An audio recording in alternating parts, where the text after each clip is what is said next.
There was destruction everywhere. You see the roads are even closed.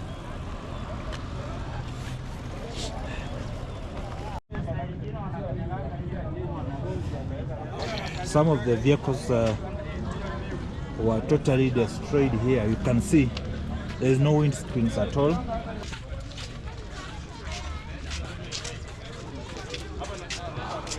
See this one. Total damage. And in fact, why do so kweli? Unashangaa sana. Now, what plans do you have after this vandalism? Now what do I have to do? I just have to pick myself up, brush, and move on. Yeah, sir. It was really horrible. We had a lot of riots concerning the infamous Sabasaba Day. Now, this video is made possible by partnership with Airdrop Water Refill, found along Wayaki Way, directly opposite the Mountain View Mall along the Wayaki Way. If you need home and office delivery, kindly call 0707 724 339. Yes. And I came up with a water refilling station around Kangemi, just opposite the petrol station that was vandalized yesterday, where the PSVs had been parked yesterday, and they were vandalized. So opposite the petrol station, there's the water refill station that is branded on water drop, water drop, and airdrop water refilling station. Okay. So if you keenly look at the location of the water refilling station, in the opposite side of the road, you can see the petrol station where there was a lot of vandalism yesterday. If you just throw the gas to the peaceful protesters, definitely just have chaos. Because I just saw the police who were doing that shit. They were throwing tear gas because the protests were peaceful around this other way around. Because they had blocked the road to access to the other side of the ABC place. My advice to them is it's high time the business community, especially in Nairobi, come up with a strategy of talking to the government or through the elected representatives, so that if the government cannot go ahead and sort out the issues the youth are outing about, they should simply find a way of manning the businesses of people, because most of the people in Nairobi depend on their businesses because they are not.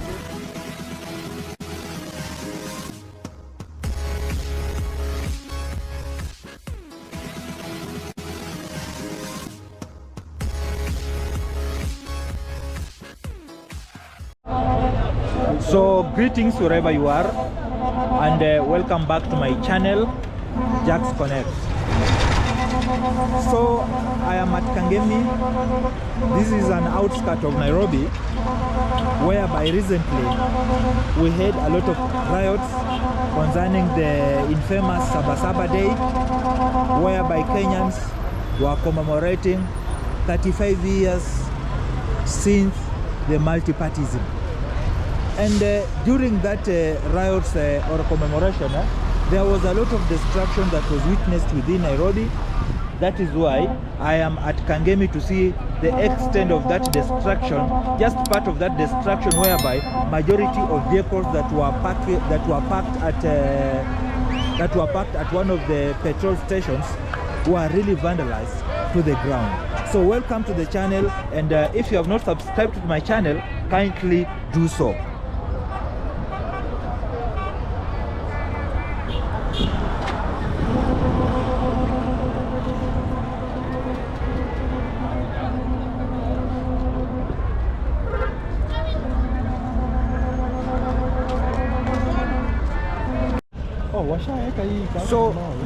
So despite the presence of security camp here, we have an AP police post here. Kangemi is ever a perennial place whereby, in case there is any riots in Kenya, it is mostly affected. I don't know why. Yet we have got a lot of security here. You see, that is a police post. And youth for youth. Thank you. Yeah, so despite the presence of police post around Kangemi here, as I said, when there are riots in Kenya, Kangemi is one of the areas that is mostly affected. So today, I'm happy to be with one of my best friends. He will introduce himself, and he will be the one who is going to do most of the updates about what happened here at Kangemi yesterday. My brother, how are you, sir? I'm good, Mr. Jackson. Mr. Jackson Connect. Yes. My name is Silas Kibisu. Yeah. I'm Mr. Jackson Connect's long-term friend. Yeah. Wherever there's an issue around, you can always find us together discussing about the issue. Yes. You have got a business here in Kangemi. Yeah. You will introduce to us the name of the business. Yes. And tell us what transpired recently when we had riots in Kenya. Yeah. Give us the name of your business. So fortunately, I'm among the youths who can easily say that at least God opened a door for me. Yes. And I came up with a water refilling station around Kangemi, just opposite the petrol station that was vandalized yesterday, where the PSVs had been parked yesterday, and they were vandalized. So opposite the petrol station, there's the water refill station that is branded on water drop, airdrop water refilling station. Okay. So if you keenly look at the location of the water refilling station, in the opposite side of the road, you can see the petrol station where there was a lot of vandalism yesterday. Yeah. So thank you. So the guy is still a young man. Huh? He has opened his water refilling station around Kangemi. So kindly, if you come within those areas, support him by buying water from his refilling station. So as you can see here, this is a major bridge. This is a major bridge at Kangemi that when we have got a lot of riots in Kangemi here, we will find that it is impassable. Nobody goes through this bridge because of the tear gases, because of presence of a lot of securities here. And yesterday, most of the buses that were coming from town here were affected by throwing of stones from the goons who were on top of this bridge. So just keep me company, because we are going around Shell, where we had a lot of vandalism, a lot of cars, a lot of buses were really destroyed completely. Greetings, my brother. Greetings, manze. In the name of the Most High Jah Rastafari. Blessed, manze. Another day. Since yesterday, manze, we had a clash over this other side with the police. So me myself, I was the witness, and I can say, manze, I saw like around 7 Subarus over here, along Wayakio this route. They just came over the other side, and they started shooting over the people who were just protesting over here. And we condemned that shit, man. In the biggest name of condemn we have ever had before, because one time siku zote. Kwanza tunasema one time siku zote. Now before you talk about one time. Are you blaming the goons? Are you blaming the agencies, or you are blaming the government according to the riots that were witnessed here at Kangemi? So me, I blame the government, because the government, when the government start tear gassing the guys who are protesting, simply we definitely will have chaos. Like chaos will just happen. If you just throw the gas to the peaceful protesters, definitely you just have chaos. Because me, I just saw the police who are doing that shit. They were throwing tear gas because the protests were peaceful around this other way around.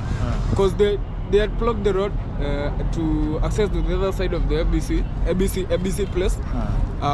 So the roadblock was it happened that the roadblock manze happened that they wouldn't even access town. Now, what is your long-term solution to what is happening in Kenya right now? My long-term solution, manze, is just the first agenda we have is just Ruto must go, or good governance. Good governance, huh?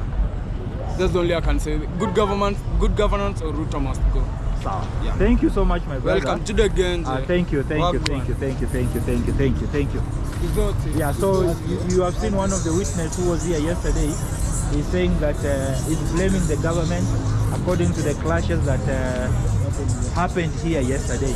And my brother, Yes. continue telling us about what happened at Kangemi. Because some of us were watching at the comfort of our homes, we could not make it to come over on the road. Yeah. We saw a lot of clashes from the police and the protesters. Yeah. We saw a lot of shooting going around, the use of water cannons, and definitely the boys who are rioting would have retaliated. That is where the chaos start from. And was your business also affected? It was nearly affected. Were it not for the security that we had beefed up around the area, definitely the goons would have broken into our business. Oh. Now, as a businessman, Yes. what will you tell other business people who are really affected by the yesterday's maandamano? My advice to them is it's high time the business community, especially in Nairobi, come up with a strategy of talking to the government or through the elected representatives, so that if the government cannot go ahead and sort out the issues the youth are outing about, they should simply find a way of manning the businesses of people, because most of the people in Nairobi depend on their businesses because there are no jobs. You see, like a young man like me having come up with my own business is because I want to sustain myself. Without the business, my life cannot go on as usual.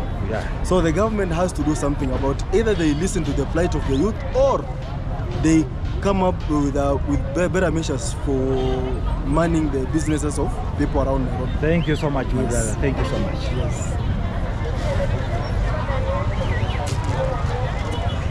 So this is this one is just one side of the road. On top of the bridge, but we are going all the way to the Shell petrol station. That we will see those cars, those buses that were vandalized, how they are. So in the recent Sabasaba demonstration, more than 11 people died, and the spot where I am right now, one of the protesters was shot here. So total number of those people who were shot in Kenya, they were more than 11 only yesterday, and it is really bad, and a lot of shops were looted, supermarkets countrywide were vandalized, others were burned, hotels were vandalized. So when we talk about the Sabasaba demonstration, Nairobi as a city lost more than 10 billion because everything was paralyzed yesterday. There was no business that was going on yesterday. So my brother, Yes. Can you conclude about what happened on Sabasaba, what happened on the 25th June, and what happened even last year when the demonstrations of Gen Z started? So I think it's high time the government should look into the plight of young people. Since last year, or since just the Kenya Kwanza regime came into power, a lot of life has been lost. It doesn't mean that even the previous regimes have not been bad, but this one has been, we can say, has been one of the worst regimes in terms of killing its own people. Like you see, the section we are right now is it was one of the hotspots yesterday where we had a lot of demonstration yesterday. A young man's life was cut short here. This is the place that young man was shot. by the police during the riots. So it is my humble request to the government. Can the government please listen to the plight, not just the young people, but for the country as a whole? Because it is wrong for government to be killing its people all the time simply because they don't want a dissenting voice. In a democratic country as Kenya, it is the responsibility of the government to listen to the plight of its own people. The people. There was destruction everywhere. You see the roads are even closed. These are the effects of riots in Kenya. The maandamano in Kenya. These are now the effects whereby when we have the riots going on, no any business is opened, especially in Nairobi. The roads are always closed, as you can see here.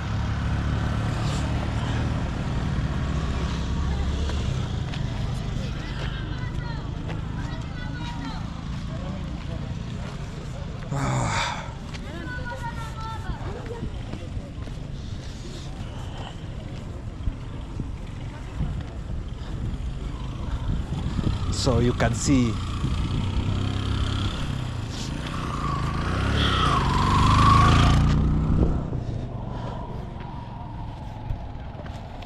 so these were the sugarcane. Somebody was doing business here. Sugarcane totally destroyed. Even the other side of the road is also the same.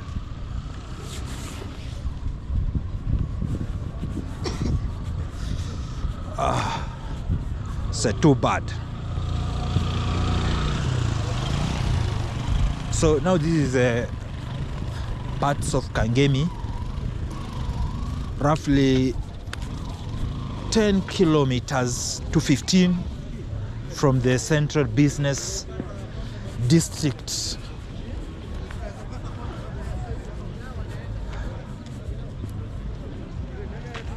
So too bad.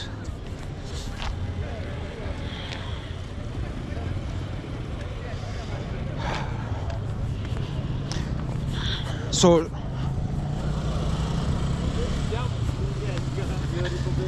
the Kenyans today, they were celebrating the Sabasaba, a day that was first commemorated in 1990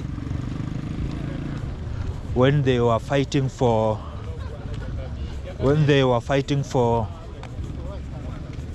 multi-party, because before then there was only one party by the name KANU,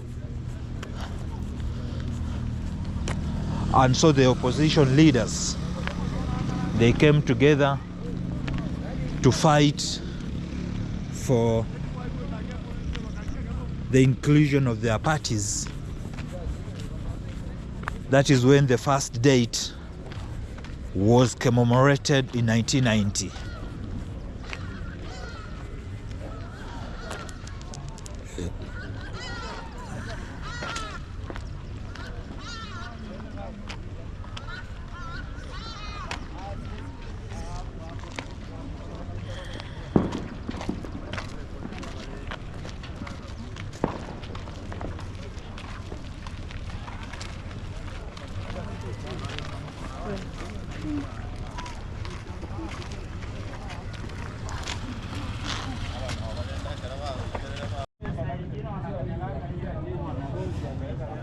Some of the vehicles were totally destroyed here. You can see there's no windscreens at all, and this is a great loss to many of the business people around here.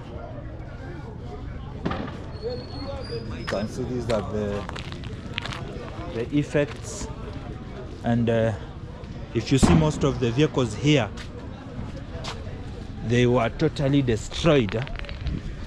by those goons who pretends to be the protesters. You can see like this one, no windscreen at all.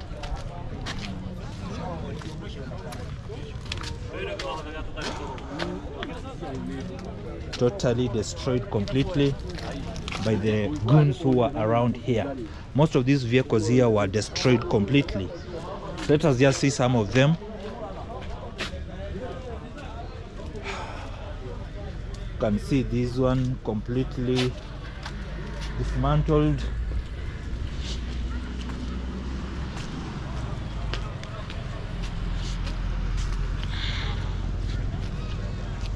Even that one completely.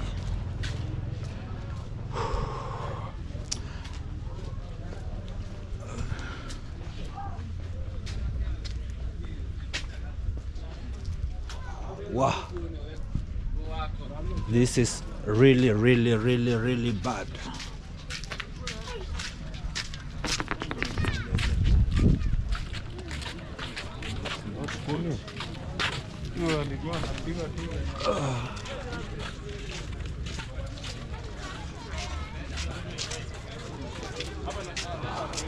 See this one, total damage. Total damage to the business people here. Serious.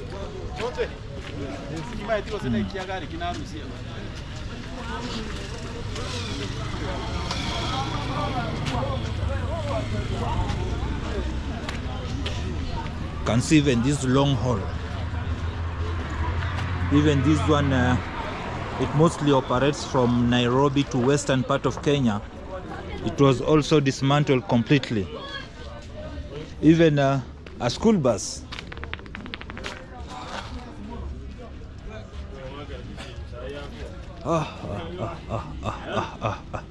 So too bad.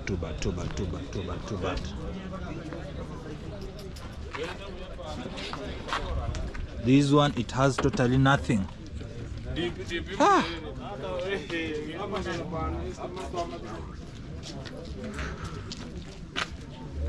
Extremely total damage.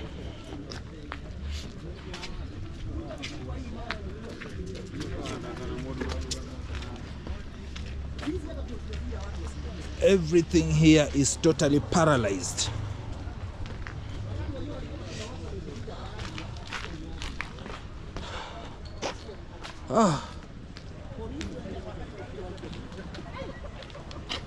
Nothing at all, nothing. I don't know if tomorrow business will go on.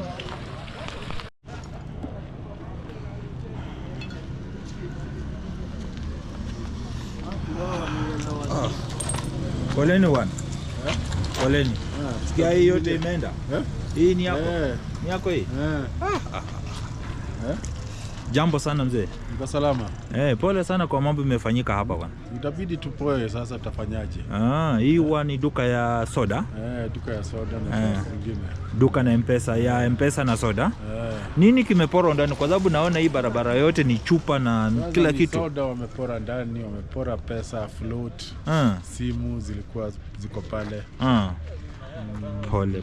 Hakuna kitu umeachiwa. Sasa unaona kama fridge kama ile, unashangaa, what was the purpose? Sure. Umetoa soda, siwene na soda. Utosheke na soda. Sasa ya gani ya kwanza kuharibu mali sasa. And in fact, why do so kweli?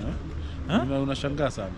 Now what plans do you have after this vandalism? What do I have to do? I just have to pick myself up, brush, and move on. Yeah, sir. And just move on. Sorry. So we have highlighted your cries and just coming with. Let me see that fridge that was taken away.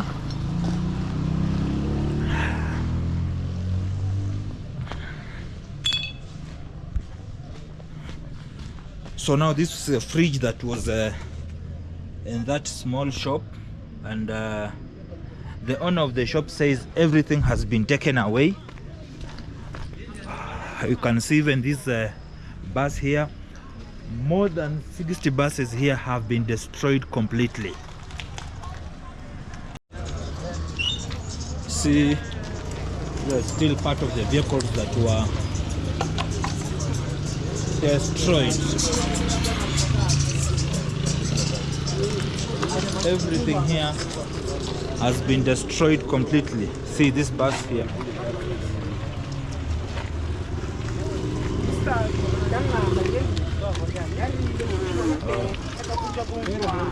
These are the effects of demonstrations in Kenya.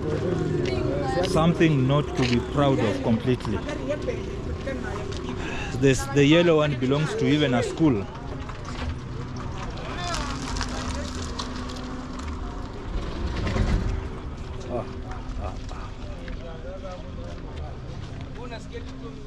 So too bad. Hey.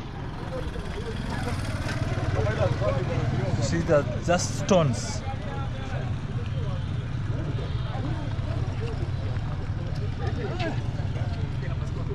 It was really horrible.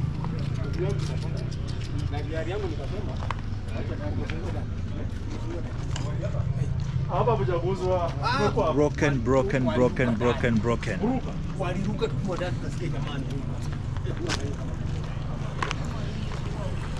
Even this one was not left behind.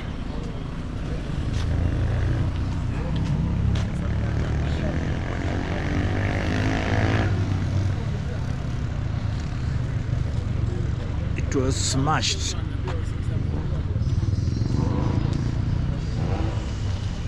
Smashed completely.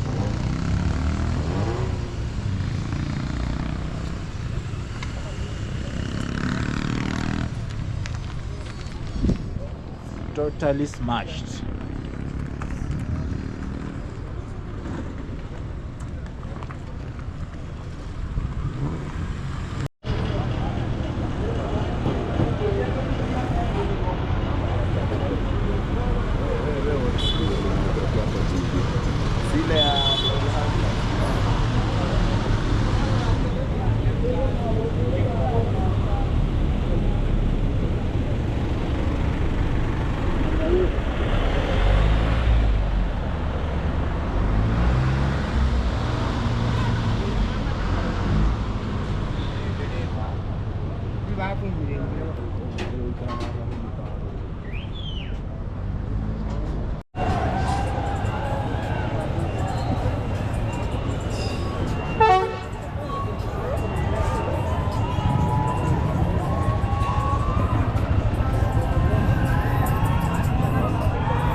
Huko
nafasi kidogo.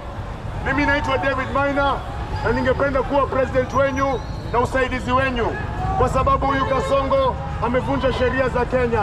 Kasongo ameenda kinyume na katiba ya Kenya.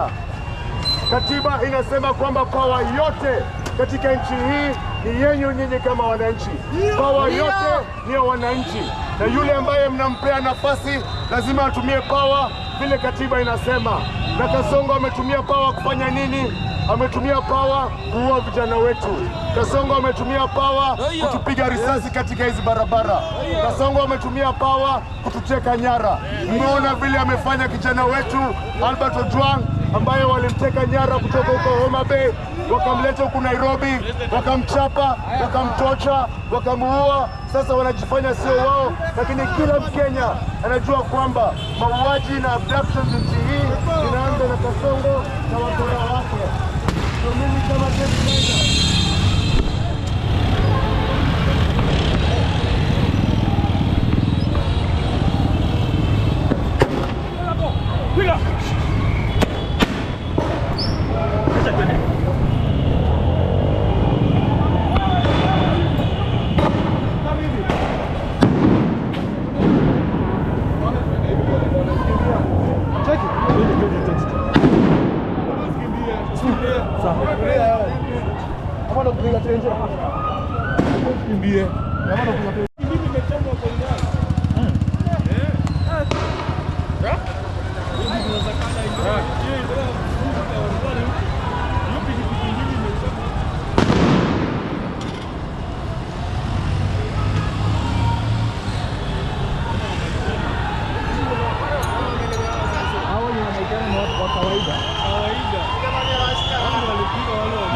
unajua hiyo lori ni nini imeisha ndani? Pia gari. Imeisha. Ana sio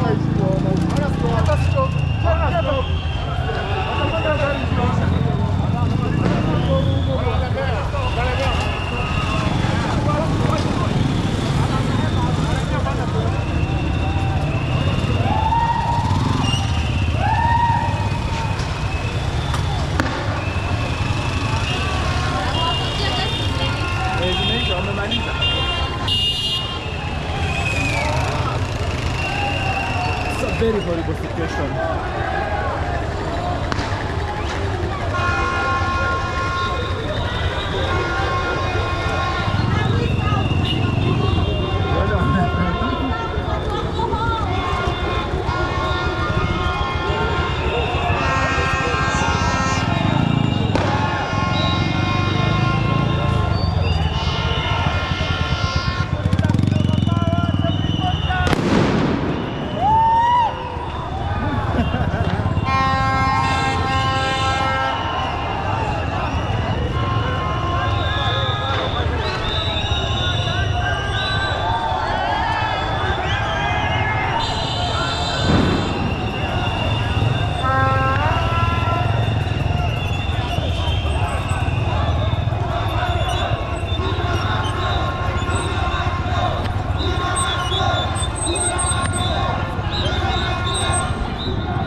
Zapimu hapo bana.